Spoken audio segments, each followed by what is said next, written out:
Anand Narasimhan, my colleague, is now joining us. So, Anand, on both those counts, the NSA has made it clear in the past and will continue to make India's position clear.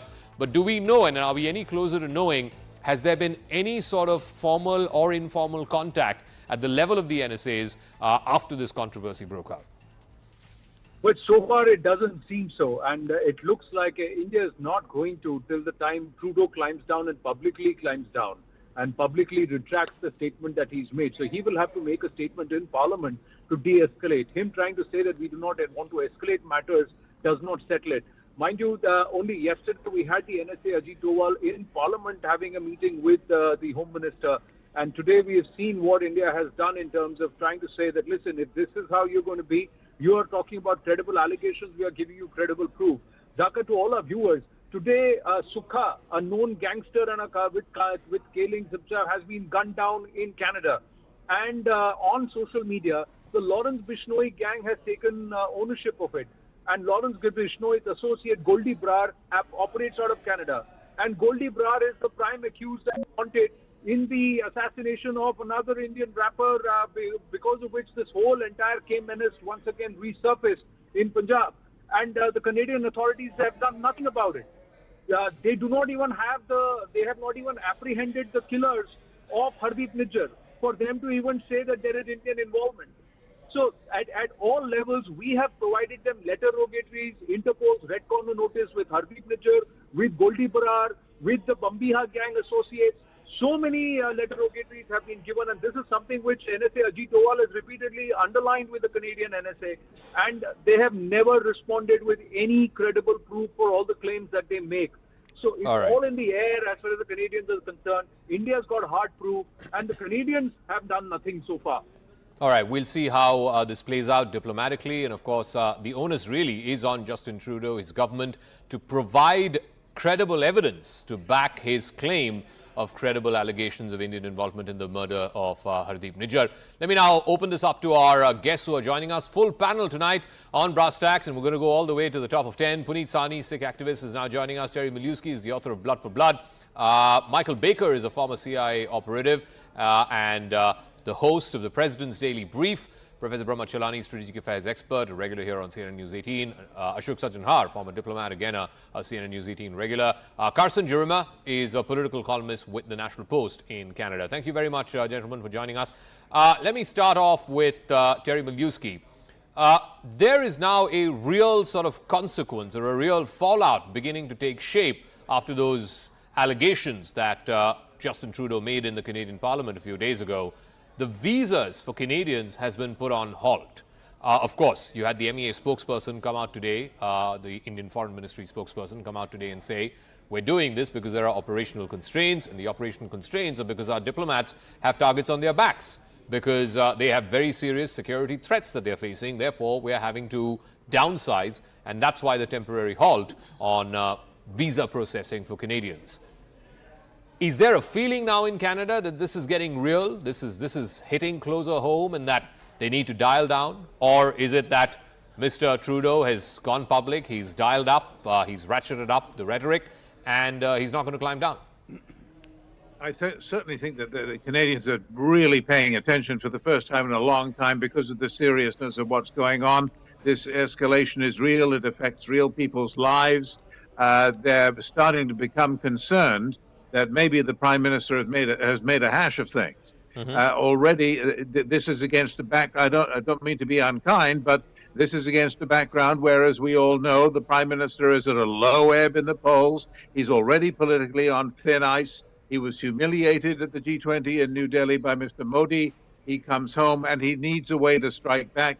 He's chosen this way, and he has still not put any flesh on the bones. He has not shown us the evidence, and he must do that in order to maintain his credibility. He doesn't have, I'm saying, a reservoir of public credibility that would help him to get through this, that people would stay with him even though he hasn't produced the evidence. However, let me add one other point, and that is that we are not hearing, amidst all this noise, these distractions to some degree about visas and students and graffiti on Hindu temples and the like.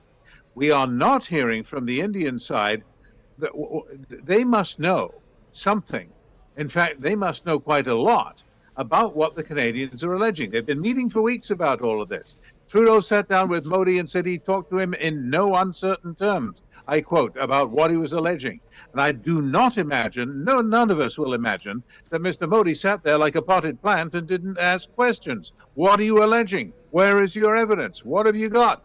So he must know, if Trudeau won't say, Mr. Modi must know a good deal about what the Canadians are alleging, but I do not hear him saying, look, this is what they're saying, and it's nonsense because X and Y.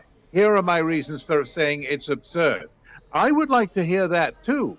It takes two to tango. They've both painted themselves into corners. Mr. Modi by saying it's absurd. Okay, so show us. He doesn't have to wait. He doesn't have to wait because he knows something of what Trudeau is alleging. So there is more to learn about this. Let me just divide the discussion into two parts. I want to first deal with the diplomatic fallout because I think that has very real-world consequences for people, Canadians who want to travel to India, Indians who want to travel to Canada. And I want to ask Ashok Sajjanhar, as a former diplomat, today India has decided to halt visas, all visas, long-term, short-term, all visas for Canadians who want to travel to India. In diplomacy, and you know this very well, sir, that there is reciprocity. What are the chances you believe that Canada might reciprocate with a similar ban on Indian visas? And if they do so, what may the fallout of that be? Because you have Indian students going there, you have people going there on PR, particularly after COVID. I know a lot of people who've gone there on permanent residency to Canada. What may the fallout of that be? And what may be the mitigating factor for Canada from not reciprocating this decision? All right, Ashok Sajjanhar, please give me a moment. I'm going to go live. I believe Justin Trudeau is speaking at a press conference in New York on the sidelines of the UNGA on exactly this. Des Canadiens et les principes de règles de droit. As I said on Monday, there are credible reasons to believe that agents of the government of India were involved in the killing of a Canadian on Canadian soil. That is something of the utmost and foundational importance in a country of rule of law, in a world where international rules-based order matters. We have a rigorous and independent justice system and robust processes that will follow their course. And we call upon the government of India to engage with us to move forward on getting to the truth of this matter. Hello, Mr. Trudeau. Mackenzie Gray with Global News. So far, none of the U.S., UK, Australia, or New Zealand have echoed the allegations about India. We know you gave a heads up to some of those world leaders. Did you ask them to publicly condemn New Delhi? As a country of the rule of law, we have an obligation to ensure that those processes unfold in a rigorous and independent manner, and that is what we are ensuring. At the same time, we are ensuring that Canadians stay protected and that we stand up for the international rules-based order. That is something that we are doing, and it's something we are doing alongside our allies. But so far at this point in time, you seem to be alone in echoing these allegations. Are you concerned that Canadian allies have not gone nearly as far as you in this situation? We're standing up for the rules-based order. We're standing up for the rule of law. We're highlighting how unacceptable it would be for any country to be involved in the killing of a citizen on their own home soil. And that's something we will continue to stand for. Prime Minister, since you made your statement in the House of Commons the other day, some of the reactions, some of the conversation's been about the quality of the evidence, how much Canada has. You said it was credible. Can I ask you to characterize it just a little bit further about how extensive it is, how solid it is, and whether you might ever share some of that with the public? So how extensive is this evidence? I think it's extremely important that as a country with a strong and independent justice system, we allow those justice processes to unfold themselves with the utmost integrity. But I can assure you The decision to share these allegations on the floor of the House of Commons Monday morning was not done lightly. It was done with, or Monday afternoon, was done with the utmost seriousness. All right, that was Justin Trudeau. He's not shared any new evidence, or he's not backed up his claims of these allegations of Indian government agents being involved in the killing of Hardeep Singh Nijjar allegedly. He's not provided any evidence to back that claim. But Ashok Sajjanhar, you want to weigh in on what Justin Trudeau said? You know, frankly, Zaka, I would have thought that after Justin Trudeau made that allegation, and, he spoke of credible allegations, I've had opportunity to say on your program, on your channel, that, there are no credible allegations. An allegation is just an allegation. You add credibility when there is evidence, and he's not been able to give any evidence. And I think the whole world is asking, like all these journalists, they were asking, but even as far as the partners of Canada, they've also been asking, where is the evidence and why are you jumping the gun without completing the investigation? The investigation is still going on.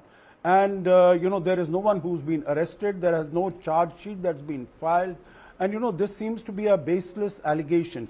And for Justin Trudeau to compound that error, I think he made a blunder by coming out in the open like this without the investigation having got completed. Okay. And now to come here and again repeat the same thing, I think it doesn't help matters at all. He is shooting himself again in the foot and painting himself again in a corner, which will be very difficult for him to get out of when he wants to do that, when it will become necessary for him to do that. He again keeps saying our processes are independent, judicial processes, they are rigorous. What we want is for the government of India to take this matter with utmost seriousness and to cooperate with us to bring to justice the people who were responsible for Nijjar's death. Do you see any toning down from the statement that he made on Monday, or have you seen anything more by way of information or perspective in what he's saying today that might add to some of the credibility of the allegations that he's making? First, there are growing calls within Canada for him to come clean with some hard evidence to back his allegation. But again today, he just repeated his earlier words, but by repeatedly emphasizing rules-based order, rule of law, he was in fact exposing his own hypocrisy. Just a few months ago, when the Americans assassinated al-Zawahiri in Kabul, Trudeau tweeted about this and in fact extolled the assassination of al-Zawahiri. In fact, if you look at the number of assassinations that have happened in the world since World War II, which countries have conducted the largest number of assassinations? Not authoritarian regimes, not China, not Russia, not North Korea. I have to go. It is Western liberal democracies, and that's the irony of the fact that he talks about rules-based order, respect for rule of law, but to the larger question about India-Canada relations, the spiral, the downward spiral in relations between Canada and India needs to be arrested, because it's neither in the interest of Canada or India that the relations continue to worsen. I think through quiet diplomacy, they should find ways to arrest this downward spiral in relations. I absolutely agree. There is a diplomatic escalation chain on which both countries have climbed on, and they need to find a way to get off that escalatory ladder. But I want to ask Michael Baker, as a former, person involved in intelligence, the Indian and Canadian sides have had intelligence sharing for a number of years now. There was direct sharing of intelligence cooperation that's been going on between both countries for the better part of at least a decade now, if not more. Surely the Canadians, if they had credible intelligence about the involvement of Indian government agents, as Mr. Trudeau put it, in the assassination of Hardeep Nijjar, surely they would have shared it with their Indian counterparts. Mr. Trudeau says he brought it directly to Prime Minister Modi when he was here at the G20 just a few days ago. After having done that, what do you think made him go public with it? Because I can't remember the last time the head of government, of any government, a democracy at that, stood up in a parliament and made such